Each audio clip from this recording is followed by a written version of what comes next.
Samna chokitaka nini? Hali yangu majinuni tu.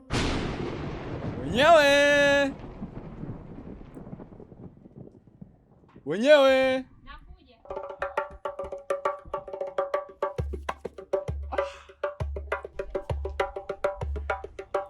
Wewe tena unataka nini?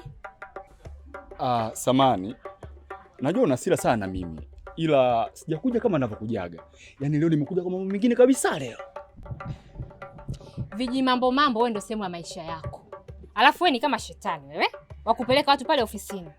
Haya, niambie mwenzangu, baada ya kumpeleka kakangu kituoni, umekuja kumpeleka nani tena mwingine? Amna, nimekuja kuna mdada mmoja ameniambia anaishi hapa. Na alinipa ahadi ya kuonana naye leo jioni. Mdada gani? Salma au? Hapana. Ni mdada fulani hivi mzuri na ana nyama. Nisikilize wewe. Hii nyumba haishi mdada mwingine yoyote zaidi yangu mimi na Salma. Na Salma hapa hayupo, nipo mimi tu. Sasa mbona mdada aliniambia kabisa anaishi hapa? Na nikija hapa lazima nitamkuta. Na mimi ndo nimekuambia, humu ndani haishi mtu mwingine yoyote. Haya, huyo mdada nani yako kwanza? Tuanzie hapo. Ni mpenzi wangu. Wewe, hii nyumba ni ya familia. Na kama ni ya familia haishi mtu mwingine yoyote zaidi yetu sisi. Na humu ndani hakuna mdada mwingine yoyote zaidi yangu mimi na Salma. Haya, ege. Haya bwana, basi ngoja mimi niende. Sijakuomba uniage, naomba uende. Siko vizuri hata kidogo leo. Kama utakuleta mikono yako hapa na kubasua na chupa sasa hivi, naomba uondoke.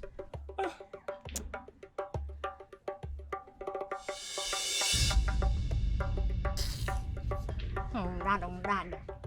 Umalaya tu.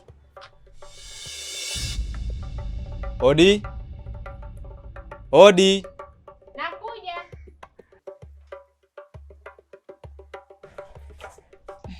Kiongozi Mbuzi, karibu. Asante sana. Kaka yako nimemwachia huyu. Umemwona eh? Ndiyo amerudi. Tunashukuru sana. Kukosea kupo, ila kuna muda wa binadamu unahitajika, kwa sababu hakuna aliyekuwa mkamilifu katika hii dunia. Haswa kiongozi Mbuzi. Hapo nakuunga mkono. Sawa. Ila vipi kaka yako yupo? Nahisi atakuwa amelala, maana alikuwa amechoka sana. Hapana. Aliniambia anatoka mara moja, ila sijajua tu ameelekea wapi. Sio swala. Ila kuna ndugu yenu mmoja wa kike nilikuwa namuulizia. Mlikuja naye ofisini juzi. Nani? Salma au? Hapana, Salma namjua. Ni nani?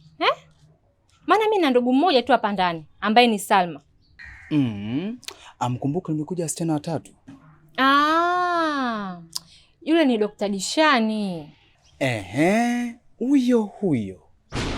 Sasa yule sio ndugu yetu, yule ni rafiki yetu. Lakini si anaishi hapa? Hapana, anaishi nyumba ya 3 hapo nyuma. Basi sawa, nitaenda nyumbani kwao na kumwangalia. Samani, kwani kuna shida yoyote? Kwa sababu kuna mtu mwingine hapa alikuja kumuulizia, ila tu sikumuelewa.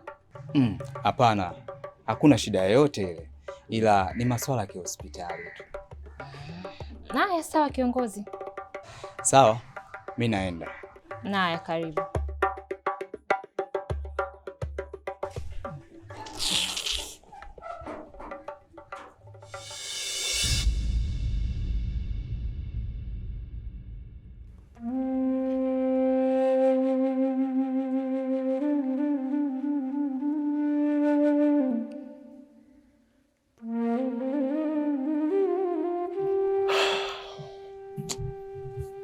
Sasa hizi mke wangu. Salama mme wangu, karibu. Asante. Mama uko wapi? Mbona umekaa peke yako? Yupo ndani amelala. Najaamka toka mliporudi kutoka kwa mwenyekiti. Yaani mama amelala mpaka sasa hivi? Nahisi labda atakuwa hayuko sawa. Ndiyo, maana sio kawaida yake kabisa. Lakini mke wangu, unajua pia utafutaji kwa mwanamke ni jambo gumu sana, unajua. Kwa sababu nikija nikiangalia mimi mwenyewe tu wa kiume napambana kwa jasho na damu na watafutia nyie, lakini kivumbi chake nakiona.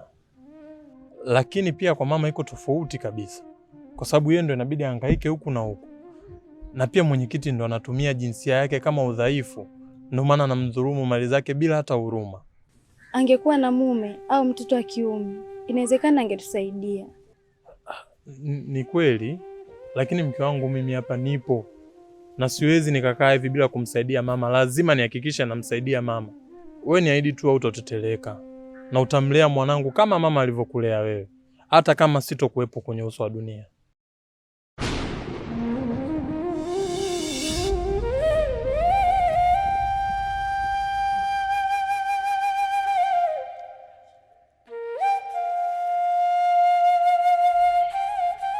Sasa mimi nimepika, alafu hata kabla hujala mwenzangu umeondoka. Mimi nilitoka pale nilienda kusikiliza wito wa msingi sana huko. Sasa hicho chakula sikitakuwa kimepoa iko. Maana utipotelea yenyewe mtihani humu ndani. Jojo, wewe niletee tu hivyo hivyo mimi nile nipate kuzibaya mapengo mtumboni nipate usingizi wa kulala. Sawa. Alafu nataka nisahau. Alikuja hapa kiongozi Mbuzi. Jioni hii, yani umepishana naye. Anasemaje? Anamuulizia mpenzi wako Dishani. Anamuulizia tu. Ndiyo. Lakini anasema sijui ana issue zao wenyewe, sio za hospitali, sio nini, ila anavyohisi mimi atakuwa anamtaka.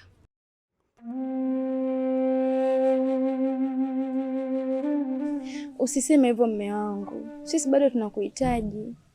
Inawezekana mke wangu wewe hujui, lakini kwenye familia nyingi sana baba anakufa mapema. Na hiyo yote ni kwa sababu ya kupambana na kuilinda familia yake. Na baba anapambana na kila adui anayekuja kuidhuru familia yake. Awe adui anayemweza au asiyemweza. Na anapambana naye mpaka jasho la mwisho. Na nyie ni familia yangu mimi. Na mimi pia ni mtoto wa kiume, hivyo niko tayari kupambana na nyie kivyovyote kwa hali yoyote ile. Kwa hiyo mke wangu nakuomba chonde chonde vita yangu na mwenyekiti niachie mwenyewe. Na hata ikitokea nikapoteza uhai basi usilie. Ila nakuomba ufurahie pindi ushindi utakapopatikana. Mume wangu, tafadhali nakuomba, usiingie vita na mwenyekiti. Mwambieni tu taratibu. Hata kama hataki kurudisha hiyo nyumba, basi mwacheni. Yeye ni nani mpaka asirudishe nyumba? Yeye ni nani mpaka kila mtu amuogope? Yeye ni nani mpaka adhulumu wajane? Yeye ni mwenyekiti tu na sio mfalme katika hichi kijiji, na itabaki kuwa hivyo.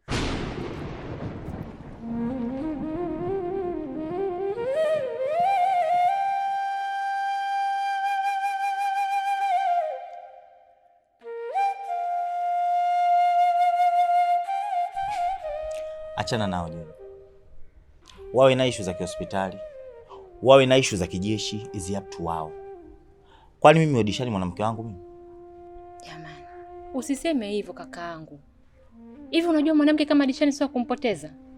Yaani ukimpoteza Dishani ndio utajua umuhimu wake sasa. Kwanza mwanamke mpambanaji yule. Yaani mwanamke ana uwezo kwanza akakupambania mpaka umetoka kituoni. Haya, unampata wapi mwanamke kama Dishani kwenye kizazi chetu sisi? Jojo mdogo wangu, nimekuambia achana nao. Emlete kwanza chakula mimi nile. Kwenye maisha Jojo, kila mtu ana umuhimu wake.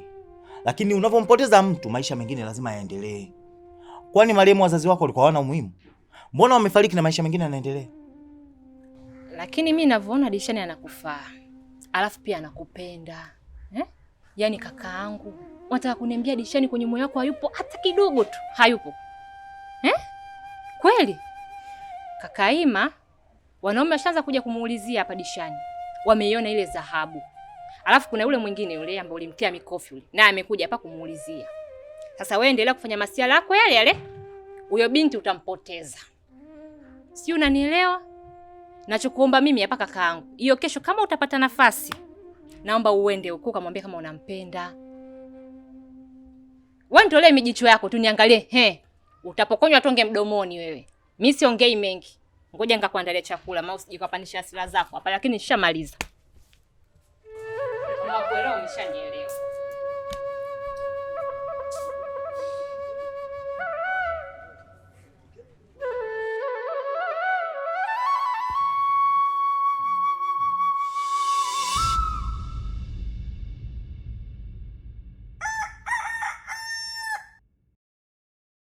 Hello kiongozi, vipi kwema? Sasa namba yako nimepewa na kiongozi Mjuba. Na imani taarifa zetu unazo. Ndio hivyo mwenyekiti, sisi ni wanakijiji wa hapa kijijini kwenye kijiji cha kazi. Na maombi yetu sisi ni kujiunga na chama chako. Tulikuwa tuna uwezo wa kukaa na chama chako moyoni na kwenye chumba cha kupigia kura tukapigia viongozi wa chama chako.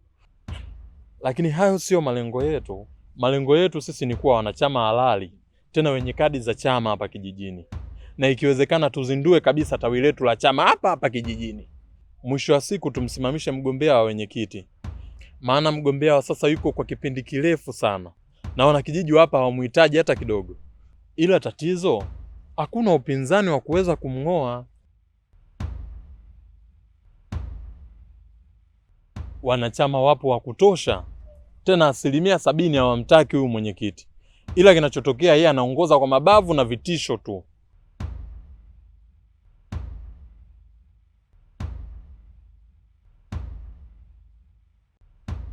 Sawa kiongozi.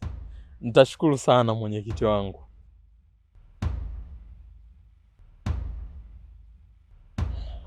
Dhuluma itaondoka na haki itachukua nafasi yake. Hakuna aliyoko juu ya sheria. Hello mtoto mzuri. Kwema?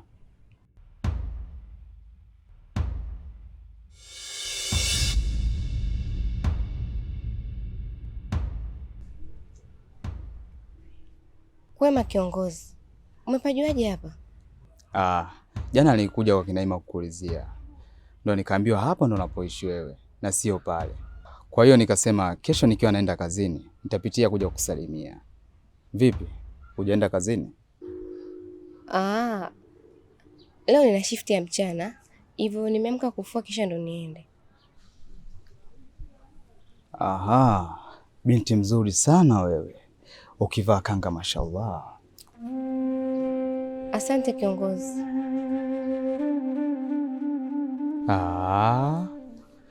Usiniite kiongozi. Niite mpenzi. Au hauko comfortable?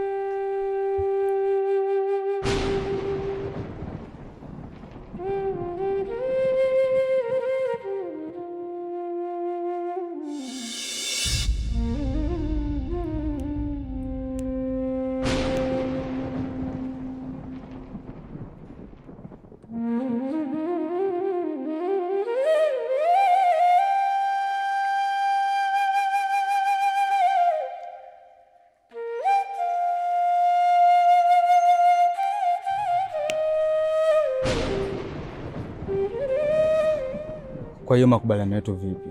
Si unajua nimemtoa yule kwa sababu yako mpenzi. Amna, nimependa. Kwa hiyo makubaliano yetu vipi? Si unajua nimemtoa yule kwa sababu yako mpenzi. Naomba tufanye jioni tukitoka kazini. Sawa. Tunza ahadi yako. Na nakuahidi nitakupa mambo adimu sana. Mpaka ujute kwani umechelewa kunijua.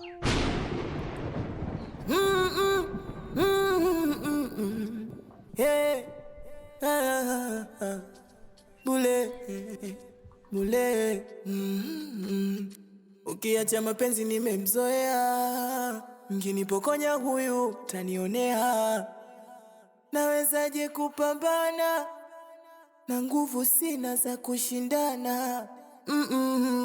Pesa zinatafutwa mama, usije subutu kunitupa tupa mimi. Sawa sina hela, kula haina uhakika, kikao riski yetu haipo mbali. Baby, naomba nipende tafadhali. I'm falling in love, 'cause I'm falling in love, 'cause I'm falling. Hey, baby, I'm falling.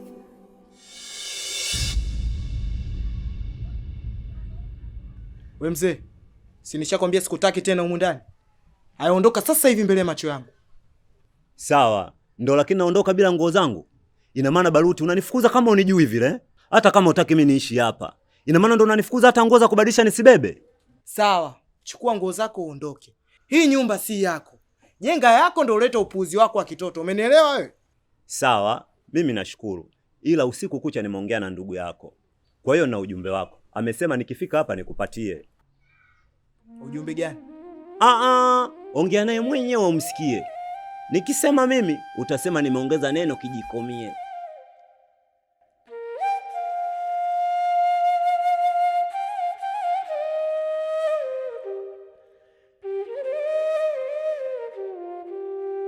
Kaka. Shikamoo. Kaka, huyu mjomba amekuwa mpuuzi. Ana mambo ya kipuuzi sana. Yaani nimemuita mpuuzi kwa sababu ya mambo yake ya kitoto. Hivi kaka, kweli mtu anamchungulia mwanamke wangu chooni? Hizo ni akili kweli kaka?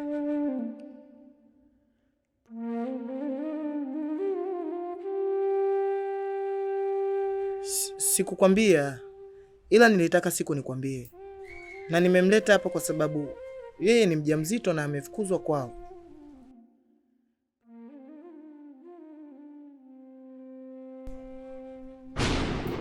Nani kakwambia nimembaka? Mjomba Kijiko ndo kakwambia nimembaka?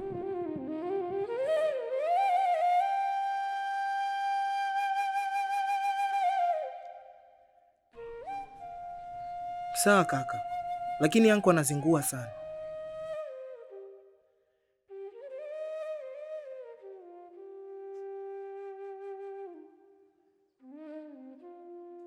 Sawa mjomba Imedi, na wewe ndo wakunitetea mimi. Maana hapa yenyewe sijalala kabisa na usingizi wa kutosha kwa kuogopa kupigwa mapanga.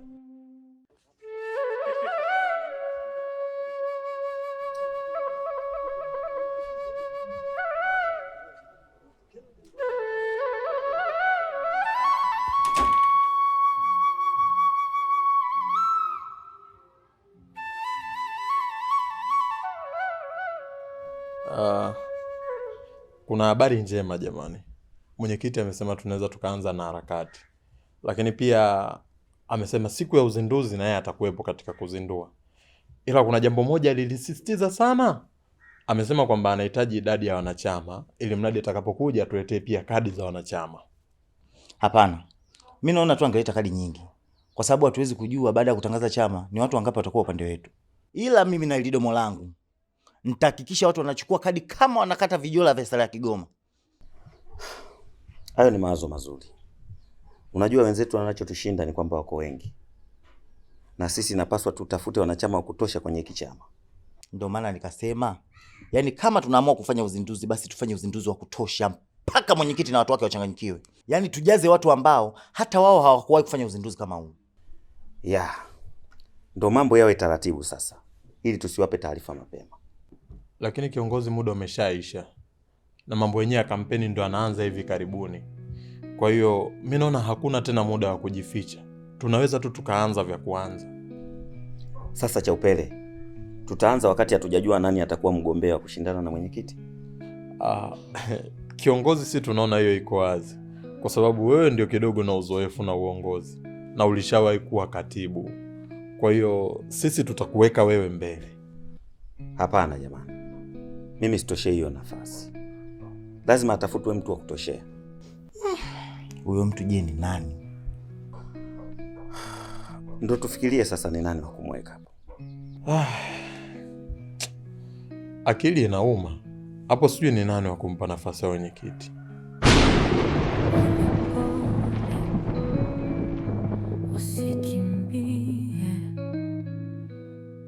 Usitumie maumivu kama njia ya kuponya moyo wako, ninajua